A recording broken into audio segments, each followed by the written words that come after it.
On her first day at work, the female caregiver accidentally slapped the male employer in the crotch. The man, who had been drooling and had a crooked face just moments ago, suddenly returned to normal. The girl thought his hair was too long, so she personally stepped in and helped him regain his former appearance. She even often dragged him out late at night to drink and eat street food. But strangely enough, the wealthy man's mother not only didn't fire her, she even offered her a job with a monthly salary of $1 million. It turned out that Mike was once an outstanding athlete. Unfortunately, he was seriously injured in a competition, and from then on, he could only spend the rest of his life in a wheelchair. This caused Mike to gradually give up on himself, and his emotions became extremely unstable. His mother, busy with business, could not stay by his side, so she wanted to hire a caregiver to help take care of her son. Many people came after hearing about the job, but the moment they saw Mike's miserable condition, they would scream in fear and run away. The girl, however, was the only brave one among them. When she first saw him, she was still startled, and finally understood why all the others had fled so quickly. In order to be competent at this job, the girl quickly picked up some tissues to help wipe the saliva from his mouth. But because she was nervous and lost her balance,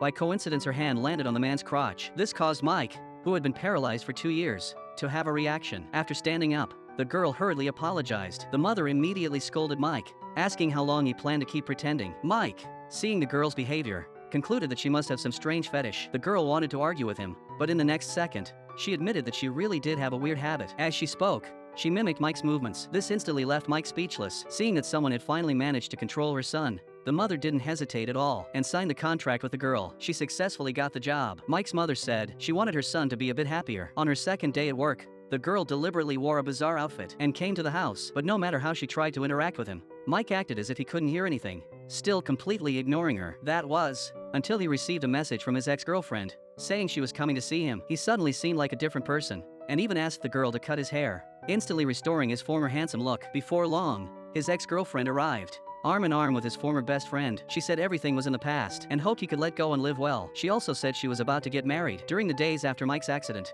it had always been his good buddy who stayed by her side. Mike responded coldly, saying their affairs had nothing to do with him. Unexpectedly, this angered his former friend, who angrily accused him of being a cripple now and asked what he could possibly use to give his ex-girlfriend happiness. He even went on to complain that back when they were athletes on the same team, Mike had always overshadowed him. If fate hadn't intervened and taken away Mike's legs, his championship title, and his girlfriend would never have become his. This shameless behavior was too much for the girl to watch. She stepped forward to stand up for Mike, claiming she was his girlfriend. This instantly made the ex-girlfriend feel disappointed, but the man continued to hurl insults from the side. The girl was no pushover either. She mocked him for looking like an alien and still daring to talk, saying the ex-girlfriend wasn't afraid of having nightmares by marrying someone like him. This enraged him even more. After venting her anger, the girl picked up a mop and chased them out. Before leaving, however, the ex-girlfriend shamelessly invited Mike and the girl to attend their wedding. Mike coldly turned his wheelchair